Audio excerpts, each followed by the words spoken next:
Le conseil régional de Midi-Pyrénées, sous l'impulsion de Martin Malvy, a créé cette école en 2004.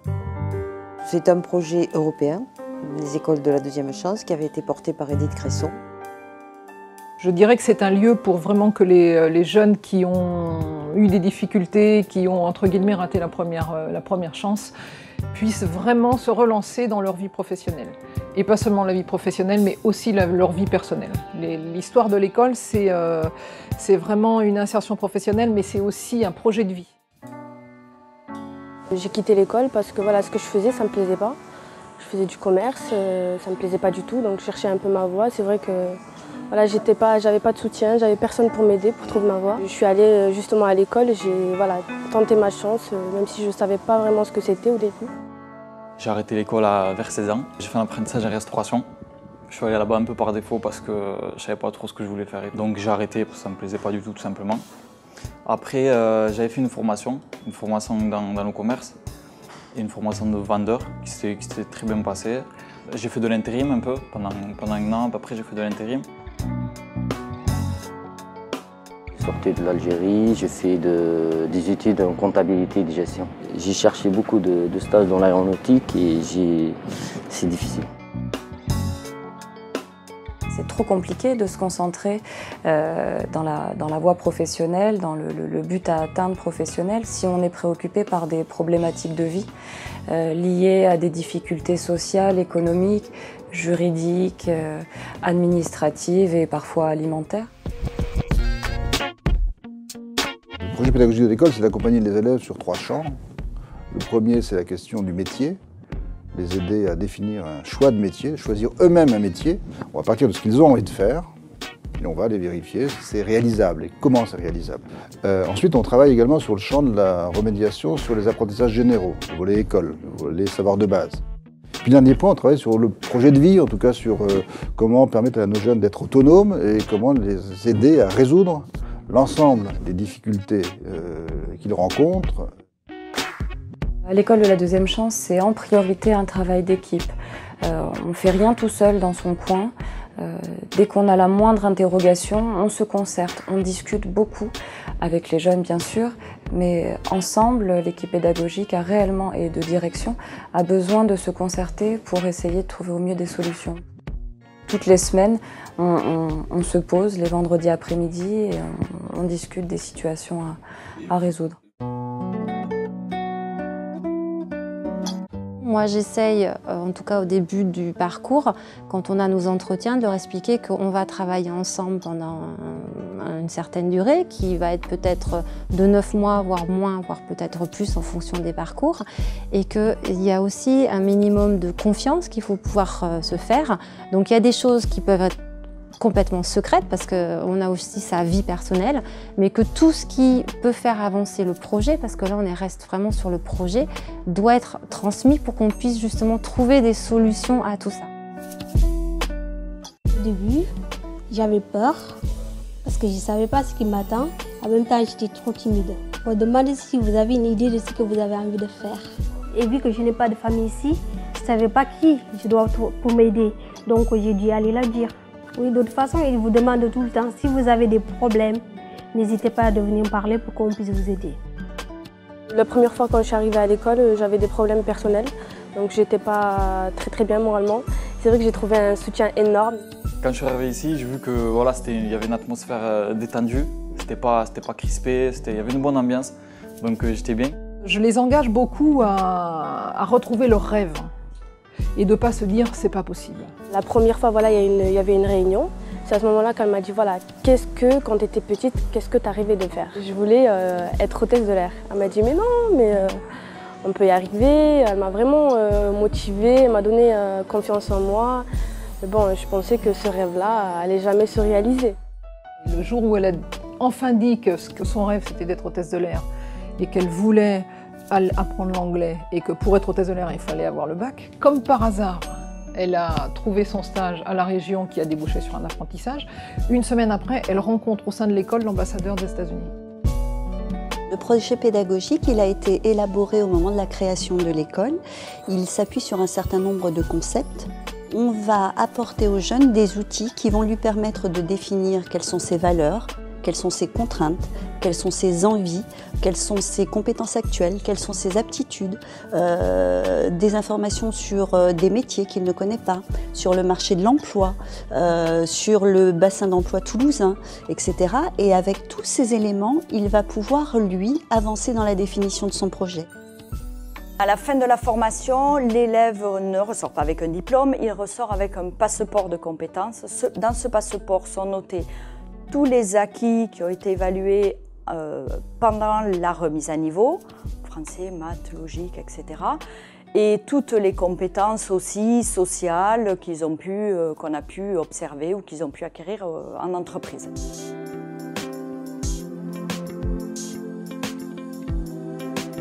Je suis à l'école Deuxième Chance pour progresser en français. Je parle bien l'arabe littéraire et je suis en France et j'aimerais bien parler cette langue bien.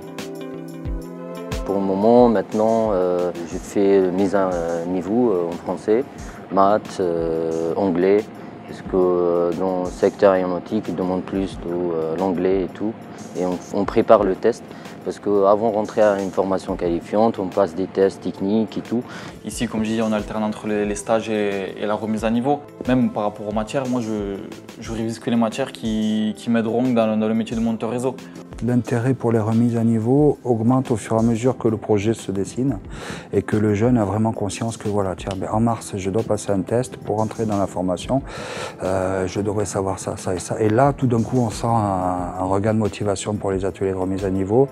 Il n'y a pas de contrôle, il n'y a pas de notes, il y a des évaluations voilà, pour attester qu'une compétence a été acquise. Donc on travaille sur des exercices et de temps en temps, on fait un exercice de validation d'acquis.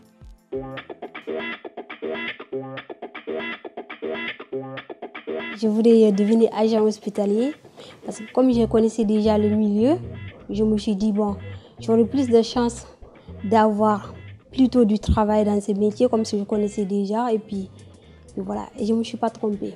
Donc les stages ils vont servir soit, si le jeune n'a pas encore vraiment défini son projet, à tester un métier et à valider ou à découvrir, soit vraiment à valider un projet professionnel si le jeune sait déjà où il veut aller. Moi, je suis arrivé, j'ai fait 3-4 stages dans le montage réseau. Franchement, j'ai kiffé. Franchement, j'ai passé un mois, c'était super. J'ai découvert plein de choses, j'étais dans mon élément. Bon, après, voilà, c'est un métier que je voulais dès le départ. Quand on les reçoit, aussi bien en apprentissage qu'en recrutement, on ne les reçoit pas en tant que jeunes issus du quartier du Mirail, mais en tant que potentiels futurs collaborateurs. Pour nous, c'est une vraie forme de respect par rapport à ces jeunes. Comme j'ai rentré avec un projet monteur-câbleur aéronautique. Et après, j'ai changé d'avis à l'école Deuxième Chance. Celui d'Air France, en fait, ça a été une opportunité. On avait une place de disponible et donc on lui a proposé la veille pour le lendemain. Donc tout à mettre en place au niveau donc, de la tenue, des trajets, parce qu'il fallait être de bonne heure chez Air France. Et en fait, bon, ben voilà, il a été d'accord et puis il a foncé, quoi. J'ai découvert 3 métiers, indicateur cabine, ajusteur monteur et composite. Et j'ai plutôt aimé cabine, avion. Et c'est ça, j'ai validé mon projet dedans. Déjà pour trouver du boulot, quand on fait les stages, il faut être sérieux, il faut se comporter comme un salarié. Et ce qui est important également, c'est que c'est en entreprise que les choses vont se révéler. Nous, on va leur dire qu'ils ont des talents, qu'ils ont du potentiel, etc. Et on le croit d'ailleurs. Mais lorsque ça leur sera répété par un tuteur qui les aura accueillis en stage, ça va prendre beaucoup plus de poids et ça va féconder leur confiance en soi. Moi, je suis trop fan de l'école Deuxième Chance parce que c'est au quotidien que je vois ces jeunes qui veulent s'en sortir, qui sont battants et qui vont y arriver. Justement, parce qu'ils ont connu la galère, et ben eux, ils ont envie de s'en sortir et justement de changer les choses. Dès qu'on sent chez ces jeunes cette réelle motivation, après, à moi de les former. Mais très vite, ils se mettent dans le bain, au même titre que mes propres agents. Pour que je puisse parler anglais, il fallait que je parte à l'étranger. Et en même temps, travailler, ce qui va m'aider à avoir en fait un échange de tous les jours avec les gens pour pouvoir dialoguer et apprendre petit à petit.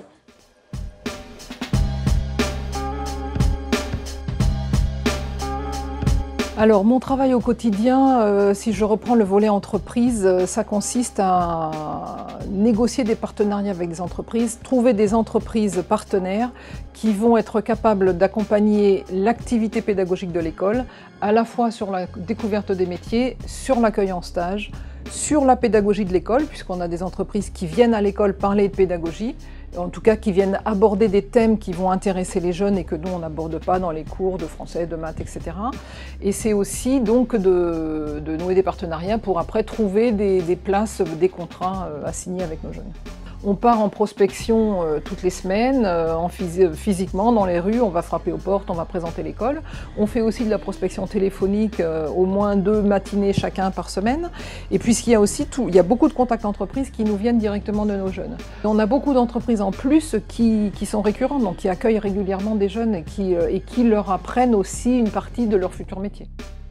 Depuis 2006, ça a été un sans faute. Chaque année, on a bossé ensemble et on a été très content de bosser avec l'école régionale de la deuxième chance. Et effectivement, au départ, c'était une petite inconnue. Et puis, on s'est rencontrés et depuis 2010, chaque année, on avance ensemble et chaque année, on fait grandir notre partenariat.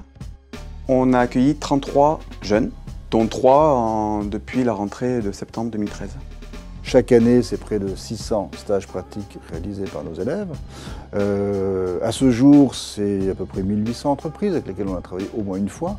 Et on a développé une offre de services intéressante avec les entreprises, puisqu'elles accueillent nos élèves en stage, éventuellement elles les recrutent aussi.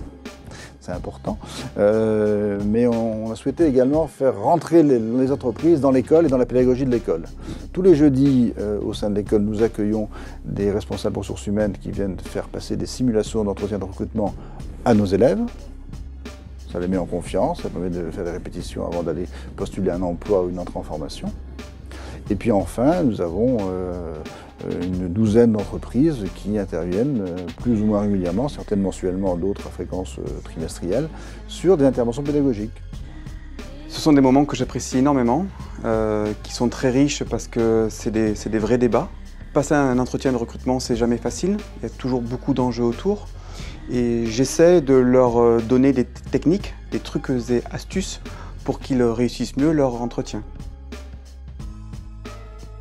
J'anime une commission d'accompagnement tous les mois. Une commission d'accompagnement qui réunit notamment des membres des missions locales de Toulouse et Haute-Garonne, du Conseil général. Et voilà, on va discuter des problématiques de chaque élève sous couvert du secret professionnel pour essayer de trouver des solutions.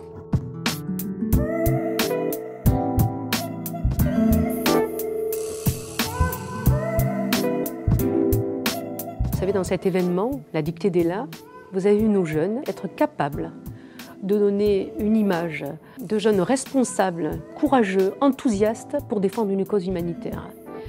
On peut les regarder d'une autre façon, et il nous faut les regarder d'une autre façon.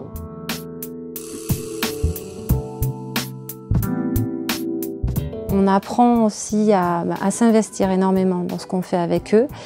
On vit des choses intenses aussi parce que quand ils réussissent certaines choses, ils explosent par moments. Donc du coup, la joie se communique.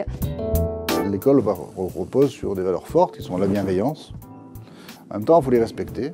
C'est des jeunes adultes, et puis c'est eux qui sont la motivation pour l'existence de l'école. Donc, alors qu'on se vous voit, par exemple, à l'école, ça a l'air de rien, mais ça permet de renvoyer une image de considération. Et ce respect, aussi, il est corrélé par la bienveillance, mais aussi une forme d'hospitalité très, très appuyée. C'est vrai qu'il connaît les prénoms de tous les élèves. Donc chaque matin à l'école, il venait nous saluer, il nous disait bonjour Waradja. C'est vrai que ça m'a choqué, mais c'est le meilleur directeur que j'ai jamais connu de ma vie. J'étais admiratif, on va dire. Un jour, un chef d'entreprise m'avait dit comment vous faites pour résoudre les problèmes de violence que vous avez au quotidien? Je dis, ça tombe bien, j'en ai pas. Je suis aussi coach au sein de cette école, à la fois le coaching pendant le parcours, mais aussi le suivi post-école. Je sais que mon coach, jusqu'à présent, je peux compter sur elle. Si j'ai un problème, je l'appelle, je peux aller la voir, elle va m'aider. Donc voilà, moi aujourd'hui, je le considère plus qu'un coach. Parce que quand je suis en face, je lui dis tout ce qui ne va pas. Béatrice, ma coach, elle m'appelle, elle me remonte le moral, il y a toujours un soutien qui est toujours là. La porte, elle est toujours grande ouverte de l'école. Nous faisons en sorte qu'il quitte l'école avec des armes pour affronter un monde qui leur est hostile. Maintenant, j'ai mon projet professionnel, c'est ma motivation. J'ai un métier maintenant que j'ai envie de faire pour pouvoir réussir ma vie. J'ai gagné en maturité, j'ai rencontré des gens formidables. Après, quand il faut venir ici, bon, il y a des gens qui ne savent pas exactement ce qu'ils veulent faire. Mais moi, dans mon cas, je sais exactement ce que je veux faire. Je sais pourquoi je me lève le matin et je sais ce que j'attends de l'école. Et j'espère signer mon contrat là bientôt.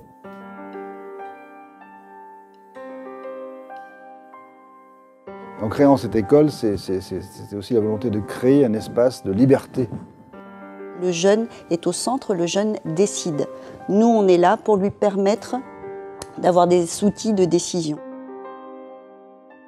Le principe, c'est vraiment que le jeune il reste maître de son projet, sans pour autant le laisser aller dans le mur, mais lui laisser quand même les commandes. Donc essayer vraiment beaucoup d'écoute. Tout ce qu'on aura pu lui apporter entre-temps, c'est de la confiance, le fait qu'il se sente plus faire partie de la société, voilà, qu'il se dise que oui, je peux prendre mon téléphone et appeler un patron, qu'il prenne son destin en main, qu'il prenne confiance en lui, et puis pour profiter du monde qui est autour de lui, et pas vraiment se sentir à part. En particulier quand on est ado, des émotions, on en a à la toque. On en a, et comme on ne sait pas trop quoi faire avec, ça nous déborde, etc., on n'a aucune méthode pour apprendre à gérer ses émotions. Quand on est heureux, on rit. Ça, c'est normal, ça paraît pas. Par contre, quand on est malheureux, il y en a qui pleurent pas. Et vous trouvez ça normal ? Le fait de travailler sur les stratégies des jeunes pour leur permettre tout au long de leur vie de continuer à apprendre et à s'adapter à la société qu'est la nôtre, on l'a ici, je ne crois pas globalement qu'on le trouve aujourd'hui dans le système classique. Le conseil que je donnerais à un jeune qui hésite, qui ne sait pas s'il va y aller ou pas, je lui conseillerais de venir pousser la porte, de venir voir et d'essayer. Si jamais il se rend compte au bout de 15 jours, 3 semaines que c'est pas fait pour lui, ben c'est pas grave. Il ira voir quelque chose d'autre. Et puis si jamais il vient, par contre, vraiment qu'il s'investisse et qu'il fasse les choses. Pour moi, c'est une grande chance. En France, tu as toujours la chance. Et ça, il faut profiter. Les jeunes, et moi je conseille les jeunes, et c'est une chance pour eux. Retourner à l'école, prendre les études, faire un projet, pour réussir dans la vie. Il faut bouger.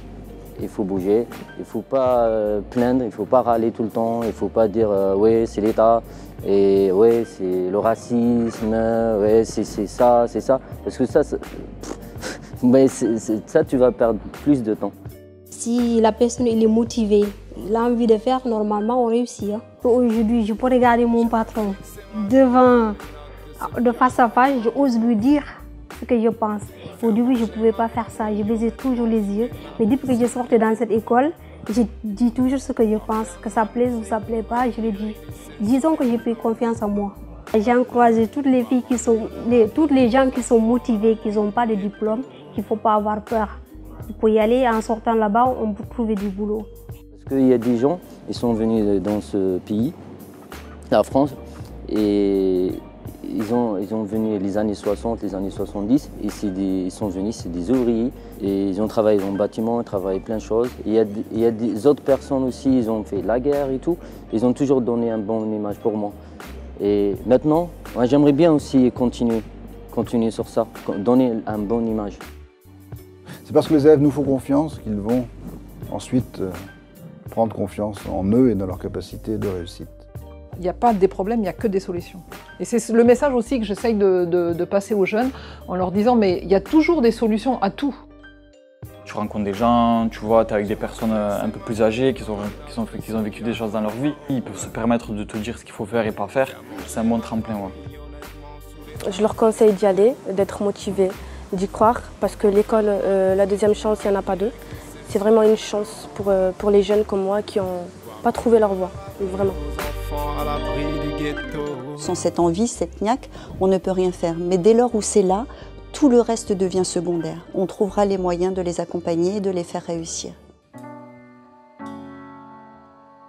Alors les 10 ans, oui bien sûr c'est une étape importante qui va être un anniversaire, qui va être un moment très important. La plupart des formateurs et le directeur sont là depuis 10 ans, donc ça démontre à quel point ils sont attachés et combien le travail sur la continuité était important. Il y a une satisfaction 10 ans après, il y a aussi une frustration, c'est celle de ne pas encore avoir pu aller plus loin sur le plan du territoire par Nancy. Ce qu'il faudrait souhaiter, c'est de pouvoir dupliquer, multiplier ce type d'école. On dit beaucoup de choses sur les jeunes. Pour moi, les jeunes d'aujourd'hui sont les mêmes que les jeunes d'il y a 30 ans, d'il y a 40 ans, d'il y a 50 ans. C'est la société qui a changé beaucoup plus que les jeunes. Ce n'est pas leur faute. Et c'est de notre responsabilité d'essayer de les en sortir. Et l'école de la deuxième chance, elle voulait répondre à ce but et à cette perspective. Ça n'est pas l'école de la première chance, c'est l'école de la deuxième. Réussite. Avenir. Accompagnement. Projet. Réalisation. Réinsertion. Emploi. Découverte. Formation. Et la motivation. On va partir à zéro. Ouverture.